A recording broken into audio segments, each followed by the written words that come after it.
So if anybody has an issue with security today, has a challenge in security, you can reach out to us. You can go to websense.com/CSO. You'll find all of our details there. Just drop us an email. Again, we're here to help. We don't charge you for any type of service. Again, we're just here to help the community. I'm also involved in 2 non-profits. I'm a member of ENISA's Threat Landscape Stakeholder Group. ENISA is the European Agency for Network and Information Security, and they have some great reports out there that, again, are free to download to try and educate and help people understand what the threat landscape looks like. I'm also co-founder of the Security Advisor Alliance, which is a non-profit organization, again, really aimed at CISOs to build communities, collaborate better, share good ideas, sometimes share bad ideas as well, to help, again, going forward. So if any of you are interested, you can reach out to me at one of those groups. So I'm going to start off with, again, a bit of a cliche term, and I've heard this term used, again, perhaps once or twice already at this conference today, but it's around data, and the data is big business.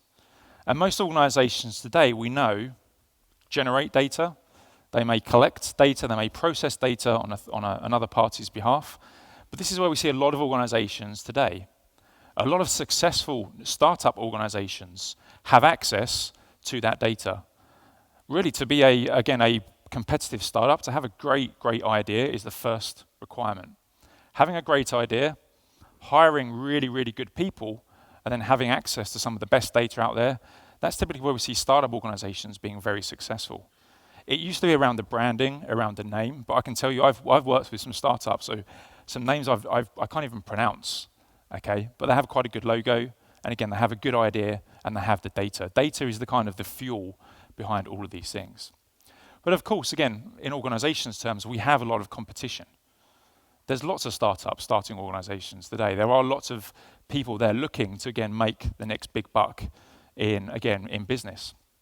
Even the very large organizations looking to acquire startup companies with that great idea, with that great data. So again, we're looking to, in most cases in business, looking to the best ways to secure that idea and that data. So, how do we do that? Most security professionals I meet today fully understand the threat landscape. Okay, they've read the reports, they've met with the vendors, they know that malware exists, they know that threat actors exist outside in your organizations, they know that insiders also exist in organizations. And insider threats, again, are typically, there's a high likelihood you may be compromised by an insider threat in your organization. It may, of course, be you as well. It could be that you make a mistake. And I could admit today, I sent an email, wasn't confidential, but I sent an email to the wrong person. I was doing it very quickly on my phone. Again, I'm a hacker, so I can work fast and break things.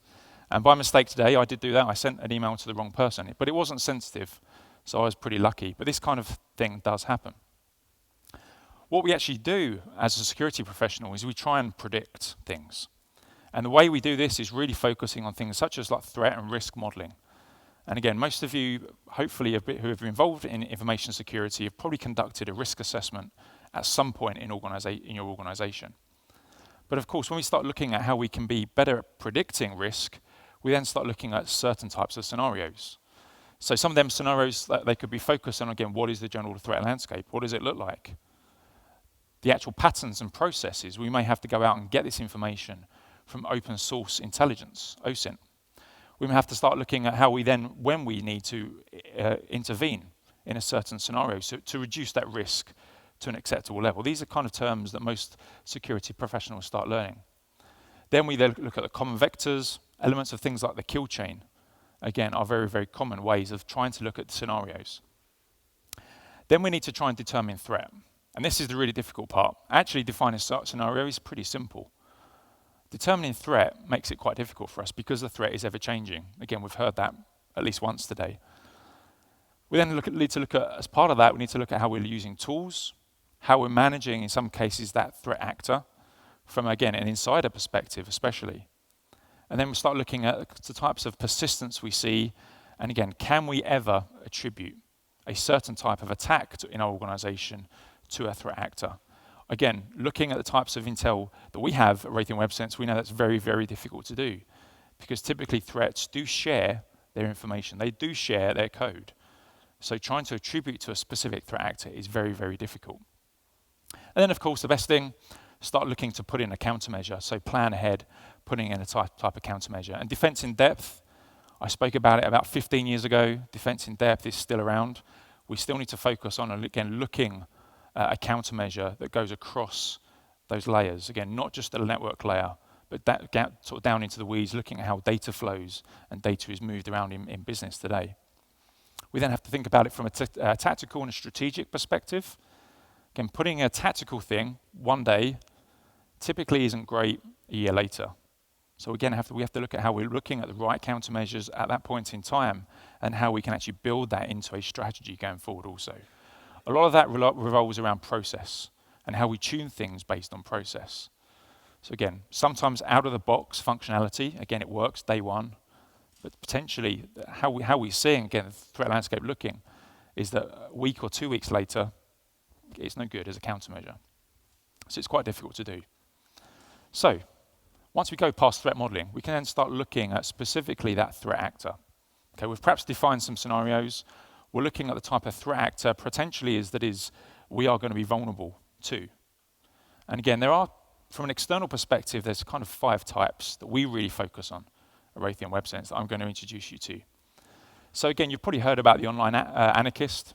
This always gets the big news headlines, okay? These are the people that go out there.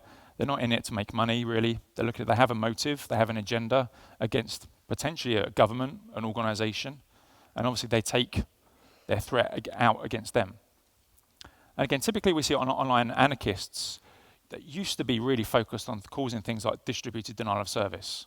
Okay, they're very good at doing those kind of things. But what we've seen recently is that online anarchists also are after data. They're looking to expose the company and perform, in some cases, a data breach to highlight that company either have inadequate security, they're not taking the right precautions, or in some cases that there's communications at the exec level in that company and they want to expose that to a wider audience. And actually, when we actually speak to CEOs, this is one of their biggest concerns, that potentially their inbox may be shared, again, on open to everybody that has access to the internet today. And again, that's a pretty scary thing. I mean, to be honest, I wouldn't like my inbox posted to Pastebin. Okay, I don't think anybody here would like that to happen. So again, this is something that from the online anarchist perspective, perhaps they've slightly changed over the last few years. They're now into it for stealing data and exposing that information. We then have the banker, but they're very good, and they've been around for many, many years, and their focus is really stealing that very structured data, or sometimes, again, that online bank login information. So again, they've got very good at focusing on specific types of data, structured data, credit card information. The problem is in the underground markets, when you actually look at the value of credit card information, it's falling. Okay, it's not big money really to be made in, again, stealing credit card information. There is still money. I'm not trying to turn people off if you're a banker in the audience.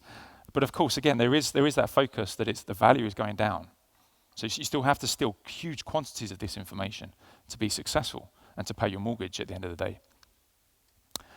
We then have people like the contractors. And if you've read the recent Europol or Interpol reports, they talk about crime as a service as being, again, a big business.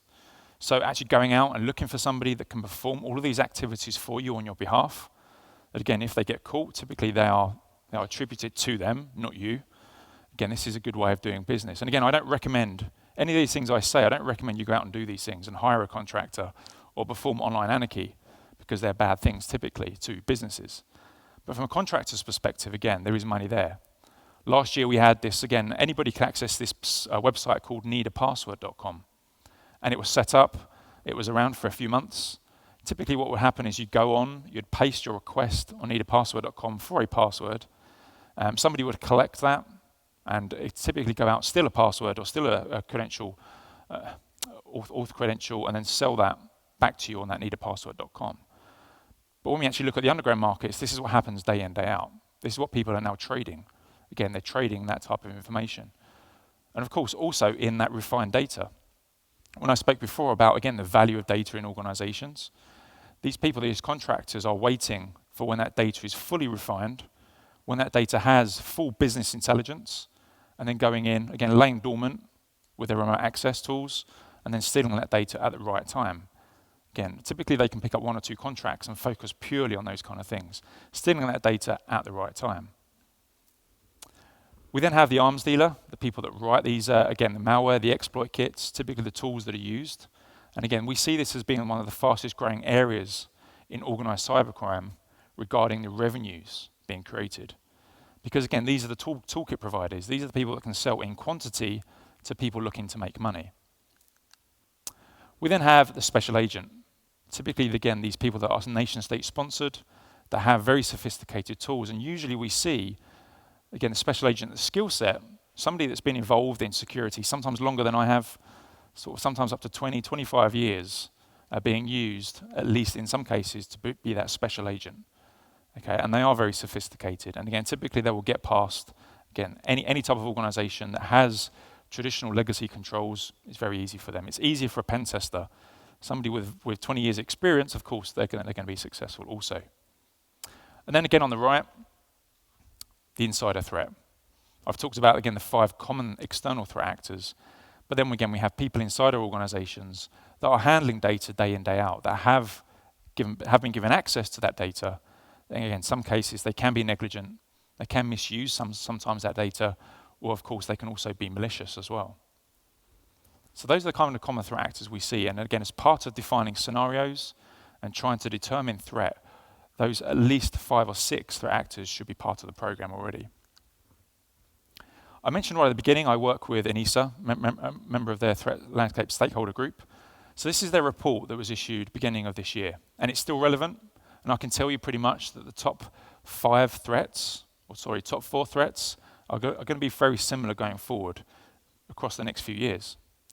When we actually start looking at these top 10 threats, and again, how they actually work together, it's quite significant. It's quite a significant finding of how these work together. So when we start looking at typically the malware, the web-based attacks, the code injection, again, then dropping down to the kind of the spam, the phishing, the exploit kits, the data breaches, all of these form part of typically a campaign that is typically targeted at organizations today. And you've probably heard of the kill chain. Okay, the kill chain is quite a common term used in information security. But what I'm going to do is going to be, in the next 3 minutes, try to explain it in a very simple diagram that actually you can use in your organizations. You can even use, perhaps to educate your kids, or your parents, or your wife, or your husband, how typically attackers work. So we start off typically with the attacker. And again, I recommend if you perform any type of like red team exercises or pen tests, you put in your terms of reference, the attackers have to dress up as the devil. Okay? It's really good, especially when you turn the webcam back on and you can see that they are actually sitting there with their horns on. But typically we see the attacker target individuals at organizations, and they do this through social media. Again, you can collect lots of information about somebody, again, using social media. And typically you can also use tools. A lot of security professionals I know already have tools such as Mortigo, where they can perform this kind of reconnaissance very, very easily. Typically, once you collect that information, you've performed your good recon, your good footprinting, you then start your attack, and you send typically a lure. And of course, we've heard about spear phishing. We know that spear phishing still occurs. Again, it's not the number 1. It's not even in the top 5. But yes, it still does occur. Typically through a compromised machine, knowing that you can buy you can buy quantities of compromised machines for a very low price, or of course you can use your own compromised set of machines to send that lure through. The lure comes through, it looks like a very legitimate link to a website. Of course, it could also be a compromised website that you've used before that is now compromised, not necessarily malicious at the time. What we're seeing now is, again, from a compromised perspective, people targeting websites, compromising them for a short period of time, and then removing the compromise, removing the redirect. So what you'll see is a good website one day, perhaps even 10 minutes later, it's being bad and serving up malicious code, or redirecting to another site that serves malicious code. Again, this is the way that typically the attackers have evolved and try to evade detection by the web filtering technology vendors out there. And again, they'll use an exploit kit. Exploit kits are very cheap to buy and still very effective. Again, typically targeting vulnerabilities that may exist on that employee's machine. And of course, we see these vulnerabilities. We know that typically the patch window is still very, very high. But again, I know we can't patch within the same day. Okay, we know exploit kits typically take 2 to 3 days, sometimes quicker, sometimes it takes a bit more time. But typically these exploit kits include, again, the exploit code for those vulnerabilities, again, within that period of time. And people cannot patch that quickly. It's almost impossible. So you target your exploit kit, again, typically serve up the malware, and this is my favorite animation. It took me absolute ages in PowerPoint to get this to work. Again, the attacker typically, again, once the exploit kit has found the vulnerability, looks to exploit the vulnerability, serves up the malicious code, typically remote access Trojan, again, through the web gateway, and typically focuses on then stealing data. Starts off with a call home, confirms that the malware has been successful. The malware is successful, has executed. I've now got access, or in some cases privileged access, to the employee's machine. I can now actually start looking and laning away and then looking to steal data. And typically we see data exfiltration through that primary web or email channel also. So that's actually the threat landscape. Again, I spoke before about the top 10 threats. With the exception of DDoS, which was number 5, we've actually seen each one of those threats operate within that kill chain, which again is significant. This is why we're seeing the kill chain being adopted in a lot of, again, fast triage operations teams, looking at the kill chain when the event occurred, they were first alerted to. Was it a lure? Was it they saw a piece of malware? Can they now start linking these events to perhaps a call home and then an actual data theft? Because that's where typically the activity becomes malicious and, again, a big risk to your organization when the data theft occurs. So, tying it back to how do we prevent these things from happening?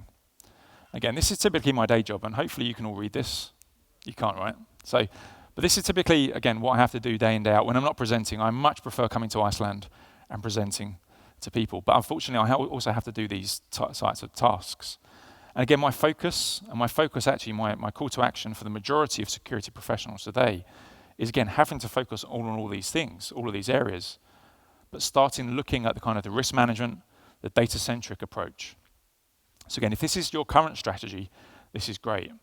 If this is something you're working towards, again, that's great also. If it's something that perhaps your organization doesn't have data or doesn't have valuable information that you don't need to protect, then again, you don't need to worry about this. But this is what I'm seeing a lot of people now focusing on. So again, looking at things like data discovery, looking at how they're using data classification, how they're looking at access control and data leakage prevention and DTP technologies, and then looking at their supply chain, their partner access, how they're taking action to encrypt data, perhaps anonymize some data, to start sharing that with other third parties as well, because have been, in some cases, consent given for that information to be shared, with the exception that they have to anonymize some of that data. So how are you actually doing this as part of your strategy becomes really, really important. From a CISO's perspective, this is where I see, again, the CISO hopefully keeping their job in the next 5 years is by focusing on this area and becoming very good at understanding the data and the valuable assets in that organization. Less so how the network operates, perhaps compliance is still important, but again, focusing on that data-centric approach. There is a maturity scale as well, because again, all good presentations should have a maturity scale, I've been told. So then start looking at how you are and where you are as part of this maturity scale. So again, have you deployed things like firewalls, next-gen firewalls? Do you have UTM appliances? That's great. That's a good infrastructure type security control. If you're looking to protect your network, if that's your number one task, then that's probably where you need to stay. If you need to meet a certain type of compliance requirement, again, you may have your SIEM technologies, collecting information, looking at information, proving that to your auditors that you're compliant because you're looking at these things. You may have, of course, antivirus everywhere. You may have device encryption. These are all kind of common compliance requirements. And this stuff is should be easy, should be pretty easy to do to meet compliance. Again, the more advanced organizations from the maturity scale are looking at that threat specifically. They're taking on the threat. They're not kind of counter-striking and they're not attacking back, but they're taking them on to try and understand how they operate. How they operate, what's the type of malware they're using. It's morphic, okay? So there's no point just looking at antivirus, because morphic malware will bypass antivirus. We know there's lots of frameworks out there. Val is an open source framework, again, typically to evade antivirus. And that's something that is being used in the pen test community for a number of years. And again, typically it works against traditional antivirus, just signature-based detection. So looking at things like threat intel feeds is important as well. Performing that threat modeling work, as I mentioned at the beginning, is also really, really valuable.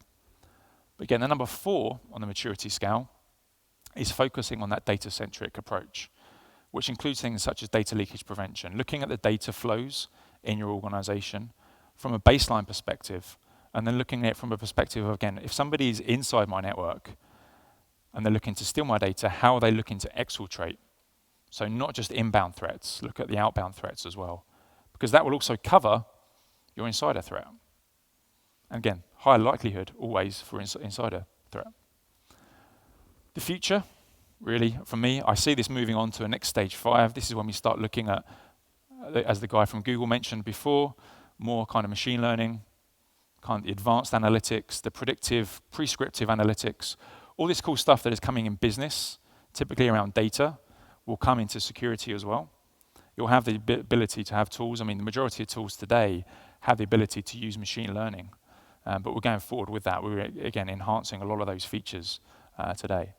But again, this is kind of how I see, again, organizations, if you're looking to demonstrate the value of information security, it kind of sits within that stage 4, because the great thing is you can then start talking to the board around business risk. Because 1, 2, and 3 typically is around likelihood and trying to identify likelihood, where stage 4 will help you with elements of likelihood and also impact, which relates perfectly to business risk. So this is kind of like I can leave this slide really more if I want to share the presentation with you. If you'd like access to this presentation, I have an hour-long presentation that goes into more details around this. But again, this is kind of where I see organizations, even at stage 4, their maturity level can actually, again, accelerate from just establishing a strategy around that into, again, that proactive deterrent type approach. And that includes, again, focusing primarily on, again, the threats, how they operate, their techniques, specifically around data exfiltration, and then sharing that with their third parties, that all-important supply chain that we know that is important in business today. And with that, I have about just less than a minute left. So unfortunately, that's my time up. But if you would like, again, more information, you can reach out to me. Again, really easy email to remember, nthacker@websense.com. Apologise if there's any Microsoft people in the room, but that's how I started out. It was kind of, again, my birthright. I turned up at work one day. They said, oh, we use Windows NT. Here's your login, nthacker. Right, okay, you're now given the job of security in the organisation.